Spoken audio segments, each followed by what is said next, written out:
Chapter 2. Peter. Alright, it's off. How's he doing? You live inside somebody's body for a few years, you get used to it. I look at his face now, I can't tell what's going on. I'm not used to seeing his facial expressions, I'm used to feeling them. Come on, we're not talking about psychoanalysis here. We're soldiers, not witch doctors. You just saw him beat the guts out of the leader of a gang. He was thorough. He didn't just beat him, he beat him deep, like Mesorakim at the Spare Me. So in the judgment of the committee he passes? Mostly. Let's see what he does with his brother, now that the monitor's off. His brother. Aren't you afraid of what his brother will do to him? You were the one who told me that this wasn't a no-risk business. I went back through some of the tapes. I can't help it. I like the kid. I think we're going to screw him up. Of course we are. It's our job.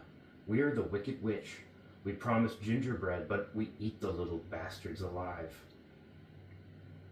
I'm sorry, Ender, Valentine whispered. She was looking at the Band-Aid on his neck. Ender touched the wall, and the door closed behind him. I don't care. I'm glad it's gone. What's gone? Peter walked into the parlor, chewing on a mouthful of bread and peanut butter. Ender did not see Peter as the beautiful 10-year-old boy that grown-ups saw, with dark, thick, tousled hair and a face that could have belonged to Alexander the Great. Ender looked at Peter only to detect anger or boredom, the dangerous moods that almost always led to pain. Now, as Peter's eyes discovered the Band-Aid on his neck, the telltale flicker of anger appeared. Valentine saw it too. Now he's like us, she said, trying to soothe him before he had time to strike. But Peter would not be soothed. Like us? He keeps the little sucker till he's 6 years old. When did you lose yours? You were 3. I lost mine before I was 5. He almost made it, little bastard, little bugger. This is all right, Ender thought. Talk and talk, Peter. Talk is fine. Well, now your guardian angels aren't watching over you, Peter said. Now they aren't checking to see if you feel pain, listening to hear what I'm saying, seeing what I'm doing to you. How about that? How about it? Ender shrugged. Suddenly Peter smiled and clapped his hands together in a mockery of good cheer. Let's play buggers and astronauts, he said. Where's Mom? Asked Valentine.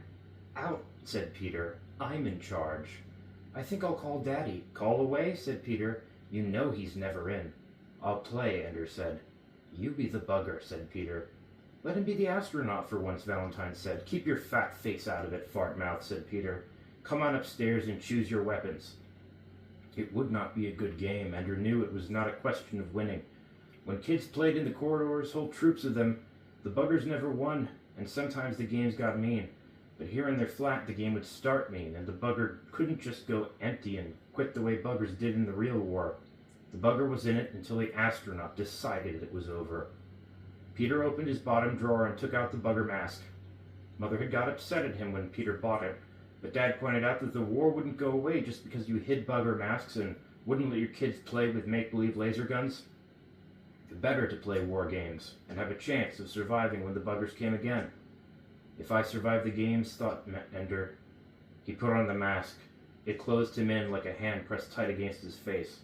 But this isn't how it feels to be a bugger, thought Ender. They don't wear this face like a mask. It is their face. On their homeworlds, do the buggers put on human masks and play? And what do they call us? Slimies, because we're so soft and oily compared to them? Watch out, Slimy, Ender said. He could barely see Peter through the eye holes. Peter smiled at him. Slimy, huh? Well, bugger wugger, let's see how you break that face of yours. Ender couldn't see it coming except a slight shift of Peter's weight. The mask cut out his peripheral vision. Suddenly there was the pain and pressure of a blow to the side of his head. He lost balance, fell that way. Don't see too well, do you, bugger, said Peter. Ender began to take off the mask. Peter put his toe against Ender's groin. Don't take off the mask, Peter said. Ender pulled the mask down into place, took his hands away. Peter pressed with his foot. Pain shot through Ender. He doubled up. Lie flat, bugger. We're going to vivisect you, bugger.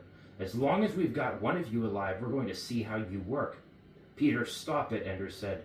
Peter, stop it. Very good, so you buggers can guess our names. You can make yourselves sound like pathetic, cute children, so we'll love you and be nice to you.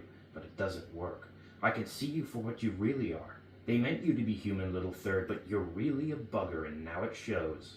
He lifted took a step, then knelt on Ender, his knee pressing into Ender's belly, just below the breastbone. He put more and more of his weight on Ender. It became hard to breathe. I could kill you like this, Peter whispered. Just press and press until you're dead. I could say that I didn't know it would hurt you, that we were just playing and they'd believe me, and everything would be fine, and you'd be dead. Everything would be fine. Ender could not speak. The breath was being forced out from his lungs. Peter might mean it. Probably didn't mean it, but then he might. I mean to do it, Peter said. Whatever you think, I mean it. They only authorized you because I was so promising, but it didn't pan out. You did better. They think you're better, but I don't want a better little brother, Ender. I don't want a third. I'll tell, Valentine said. No one would believe you.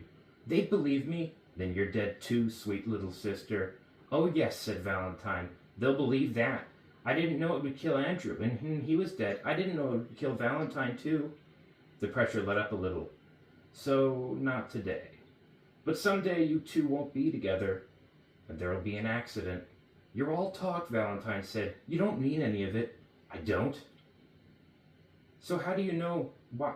And do you know why you don't mean it? Valentine asked. Because you want to be in government someday. You want to be elected. And they won't elect you if your opponents can dig up the fact that your brother and sister both died in suspicious accidents when they were little. Especially because of the letter I've put in my secret file, which will be opened in the event of my death. Don't give me that crap, Peter said.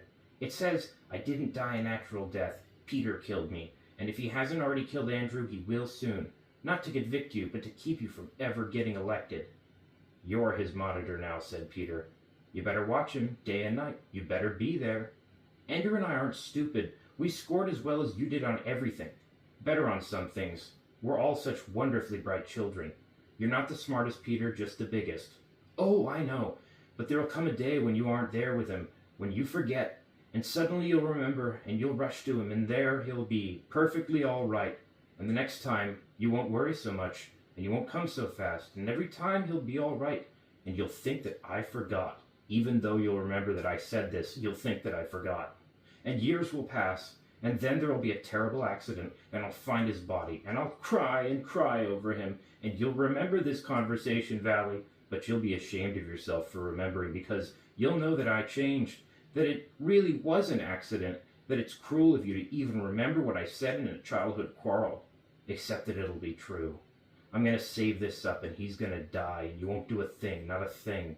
But you go on believing that I'm just the biggest. The biggest asshole, Valentine said. Peter leapt to his feet and started for her. She shied away. Ender pried off his mask. Peter flopped back on his bed and started to laugh, loud but with real mirth, tears coming to his eyes. Oh, you guys are just super. Just the biggest suckers on the planet Earth. Now he's going to tell us it was all a joke, Valentine said. Not a joke, a game. I can make you guys believe anything. I can make you dance around like puppets. In a phony monster voice, he said, I'm going to kill you and chop you into pieces and put you in the garbage hole. He laughed again. Biggest suckers in the solar system. Ender stood there watching him laugh and thought of Stilson, thought of how it felt to crunch into his body. This is who needed it. This is who should have got it. As if she could read his mind, Valentine whispered, No, Ender. Peter suddenly rolled to the side, flipped off the bed, and got in position for a fight. Oh, yes, Ender, he said. Any time, Ender. Ender lifted his right leg and took off the shoe. He held it up. See there, on the toe? That's blood, Peter. Oh, I'm gonna die. Ender killed the caterpillar, and now he's gonna kill me. There was no getting to him. Peter was a murderer at heart, and nobody knew it but Valentine and Ender. Mother came home and commiserated with Ender about the monitor. Father came home and kept saying it was such a wonderful surprise. They had such fantastic children that the government told them to have 3, and now the government didn't want to take any of them after all, so here they were with 3. They still had a 3rd. Until Ender wanted to scream at him, I know I'm a 3rd, I know it. If you want, I'll go away so you don't have to be embarrassed in front of everybody. I'm sorry I lost the monitor, and now you have 3 kids and no obvious explanation. So inconvenient for you. I'm sorry. He lay in bed, staring upward into the darkness. On the bunk above him, he could hear Peter turning and tossing relentlessly. Then Peter slid off the bunk and walked out of the room. Ender heard the hushing sound of the toilet clearing. Then Peter stood silhouetted in the doorway. He thinks I'm asleep. He's going to kill me. Peter walked to the bed, and sure enough, he did not lift himself up to his bed. Instead, he came and stood by Ender's head. But he did not reach for a pillow to smother Ender. He did not have a weapon. He whispered, Ender, I'm sorry. I know how it feels. I'm sorry. I'm your brother. I love you. A long time later, Peter's even breathing said that he was asleep. Ender peeled the band-aid from his neck, and for the second time that day, he cried.